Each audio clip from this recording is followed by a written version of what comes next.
Hello and welcome back to my channel. So in today's video, we're going to learn how to make this seamless abstract flower pattern and in few easy steps. So let's just get started. I'll just go to File and New. I'm going to select a 9 into 6 inches. It's not necessary that it has to be this big.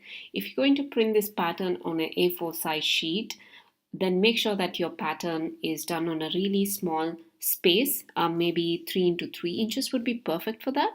But for now, I'm going to make it 9 into 6 inches just because I can. About the color mode, this is set to RGB because it's being done for screen. But if you want to print it, it's CMYK. Let's keep the resolution at 300 because we need the best possible quality. Click on Create. Let's start off by making the flowers. So I have few of the color palettes right here, and these are synced from my Adobe color site. If you don't know how to use it to get wonderful themes, I have a video which I'll link in the description below. You can go check it out. Let's start with making the flowers. So go ahead and click on your pen tool. If you cannot see pen tool, it's always right click and there's going to be pen tool. So click and drag without letting go, and it will create a curve. Now hold your command or control key down and just click outside. So what this will make is it will temporarily let you go out of the pen tool, and it will basically have either the direct selection or the selection tool. Now let go of your command or control and it will go back to your pen tool. You can use this technique for any kind of tool right here. For example, if I go to a paintbrush tool and if I press command or control, it will suddenly go to selection tool. And when you leave that command or control key, it'll go back to your brush tool. So instantly it changes, but then it goes back to whatever you want it to be. So I'm just going back to my pen tool here, and I'm going to click on this particular point here, which we already created. Click, and I will go and click again on this point, but click and drag to make a nice pattern kind of a shape right here. I'll go to my selection tool, click and drag, and it is nothing but a petal. We have lost our original line or curved line that we did, but that's exactly what we wanted. Now we're going to go ahead and make one more. I could just copy this and reflect this, but no, because I want the pattern to be a little different from this one. Let's make a second pattern. Click, and drag. Hold your command or control, click outside. Now click, and drag to make a pattern. That sounds fine. Click on this and go ahead and make sure you join this thing up. Gonna kind of move this a bit and then probably make it a little bigger.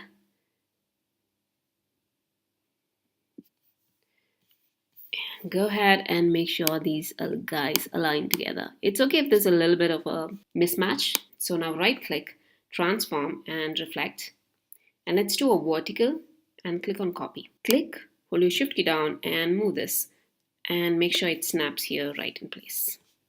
But this looks very uniform. Just going to click on this, right click, transform, reflect. I'm going to make a horizontal so that there's a little bit of a mismatch out there, and click OK. Then I'll push it down here so that they both align together. Click and select everything and Command G to group them together. Now we're going to make one more. So right click, transform, rotate, and let's give a 45-degree and click on copy. So our second set of patterns is ready, and now it's time to give it some color. So I'll go to the previous one, that's the behind thing, and give it a fill color. For that, come here and click on no stroke, and for fill, let's give it a color. And for this one, we're going to go ahead and say no fill, and for stroke, let's give it some color. Okay, so our simple basic petal is ready, but we're going to make one more. Hold your Option or Alt key down, click and drag to make a copy. Now click, hold your Option or Alt, Shift key down and drag it in. And for this one, let's change the color here to stroke, and let's make this a little bit of a different color because then it won't overlap over there. So let's select everything, Command G or Control G to group them and place it right here in the center of the flower. So our first flower is ready. If you want, you can click on this and hold your Option and Shift and move it a little bit so that it's a little bigger.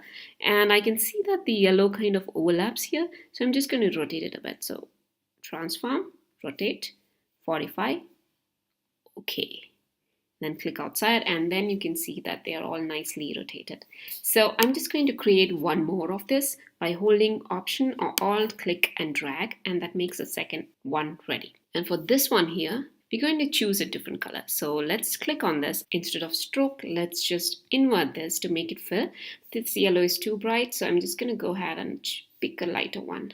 And there you go. And this one, let's just flip it so that it is the outside thingy.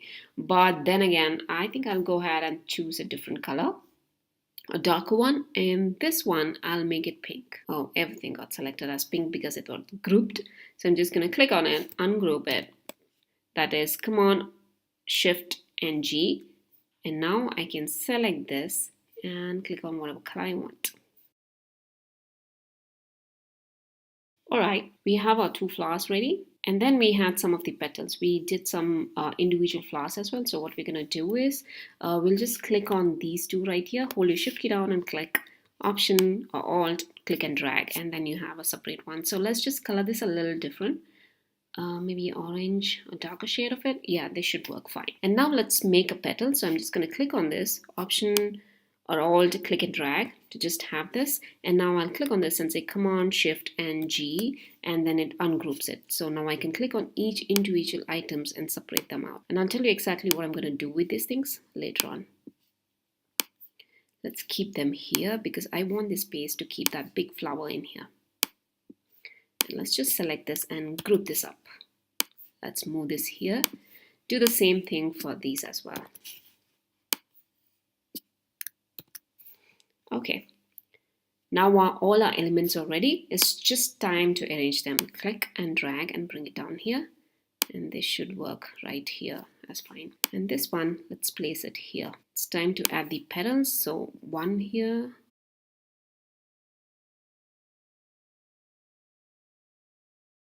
You can make it a little bigger if you want.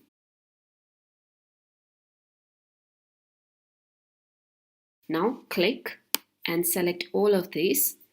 Go to Object, Pattern, and Make.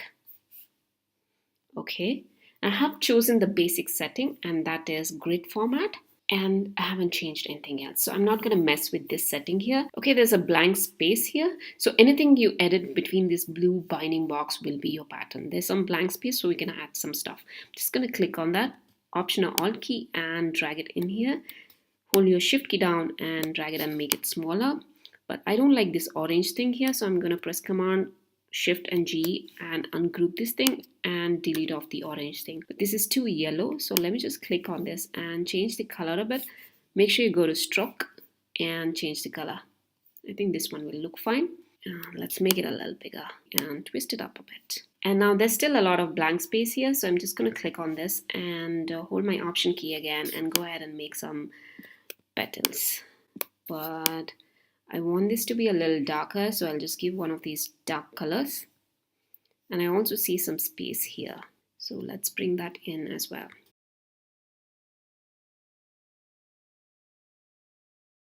There's some overlapping here, as you can see, so I'm just going to, let's move this, make it bigger.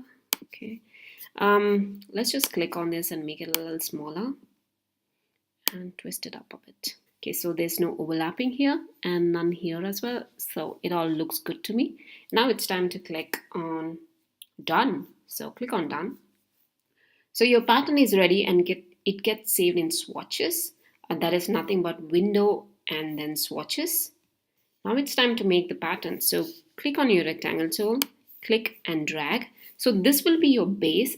I'm just going to make sure I don't have a stroke, and for fill, you can give any color you want. The best thing about making a pattern without a background is that you can put any color that you would like. So let me just go ahead and put this a little darker shade. And now I'm just going to make one more rectangle on top by Control C, that is copying, and Control F, that is pasting on top. And then here I go to swatch and click on the pattern. And there you go, our pattern is completely ready. I hope you enjoyed this tutorial, and if you did, please give me a thumbs up and subscribe to my channel. And that's it. See you next time. Bye-bye.